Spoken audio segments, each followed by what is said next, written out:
दोस्तों, आज फिर मैं आपके सामने एक नया टॉपिक लेकर आया हूँ। पलासी का युद्ध 23 जून 1757। आज का यह वीडियो किसी भी प्रतियोगिता परीक्षा की तैयारी कर रहे छात्र छात्राओं के लिए काफ़ी ही उपयोगी साबित होने वाला है। इससे पहले कि मैं वीडियो को शुरू करूँ, आप हमारे चैनल को लाइक एवं सब्सक्राइब जरूर कर लें और कमेंट बॉक्स में लिखें भारत माता की जय। आइए अब फटाफट अंदाज में वीडियो को शुरू करते हैं। पलासी का युद्ध 23 जून 1757 भारत के इतिहास का एक बड़ा मोड़। दोस्तों, आज हम बात करेंगे पलासी के युद्ध की, जो भारतीय इतिहास का वो मोड़ था जिससे ब्रिटिश शासन की नींव रखी। यह युद्ध 23 जून 1757 को बंगाल के नवाब सिराजुद्दौला और ब्रिटिश ईस्ट इंडिया कंपनी के बीच हुआ था। इस युद्ध के बाद भारत में ब्रिटिश सत्ता का विस्तार शुरू हुआ। इस वीडियो में हम युद्ध के कारण, घटनाक्रम और उसके परिणाम को सरल भाषा में समझेंगे। पलासी का युद्ध क्यों हुआ, युद्ध के कारण। इस युद्ध के पीछे कई कारण थे, चलिए इन्हें एक एक करके समझते हैं। ब्रिटिश और सिराजुद्दौला के बीच तनाव। ब्रिटिश ईस्ट इंडिया कंपनी ने भारत में अपने व्यापार को बढ़ाने के लिए कई रियायतें ली। बंगाल में व्यापारी केंद्र स्थापित किए और वहां की राजनीति में हस्तक्षेप करने लगे। नवाब सिराजुद्दौला को यह बिल्कुल पसंद नहीं था। उन्होंने अंग्रेज़ों को चेतावनी दी कि वे अपनी किलेबंदी बंद करें, लेकिन अंग्रेज़ों ने उनकी बात नहीं मानी। अलीनगर की संधि और विश्वासघात। सिराजुद्दौला ने कलकत्ता पर कब्जा कर लिया, जिसे अंग्रेज़ों ने दोबारा अपने नियंत्रण में ले लिया। इसके बाद दोनों पक्षों के बीच अलीनगर की संधि हुई, जिसमें अंग्रेज़ों ने नवाब से कोई दुश्मनी न करने का वादा किया, लेकिन अंग्रेज़ इस वादे पर टिके नहीं।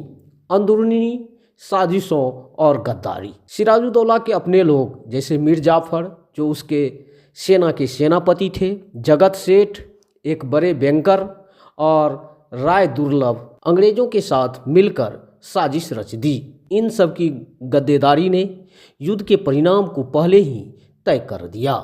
ईस्ट इंडिया कंपनी की लालच और रणनीति। अंग्रेज भारत में सिर्फ व्यापार करने नहीं आए थे, उनका उद्देश्य भारत की सत्ता पर कब्जा करना था। पलासी का युद्ध उनकी इस महत्वाकांक्षा की शुरुआत थी। युद्ध का घटनाक्रम 23 जून 1757।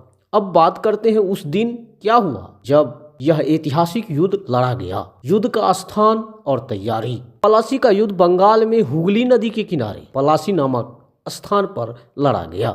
सिराजुद्दौला की सेना 50,000 सैनिक, 40 तोपें और 10 युद्धी हाथी थे। अंग्रेजों की सेना सिर्फ 3,000 सैनिक, जिनमें भारतीय और अंग्रेज दोनों शामिल थे। मीर जाफर की गद्देदारी। मीर जाफर, जो सिराजुद्दौला का सेनापति था, ने अंग्रेजों के साथ मिलकर अपनी सेना को निष्क्रिय कर दिया। उसने सिराजुद्दौला का साथ नहीं दिया, जिससे नवाब की सेना कमजोर पड़ गई। भारी बारिश और तकनीकी चालाकी। युद्ध के दौरान बारिश हुई। सिराजुद्दौला की सेना ने अपनी तोपों को ढकने की कोई व्यवस्था नहीं की थी, जिससे उनका बारूद गीला हो गया। दूसरी ओर अंग्रेजों ने अपने बारूद को सूखा रखा।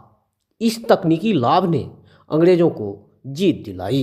नवाब की हार और अंत। सिराजुद्दौला ने अपनी हार मान ली और भागने की कोशिश की, लेकिन उन्हें पकड़ लिया गया और मीर जाफर के आदेश पर मार दिया गया।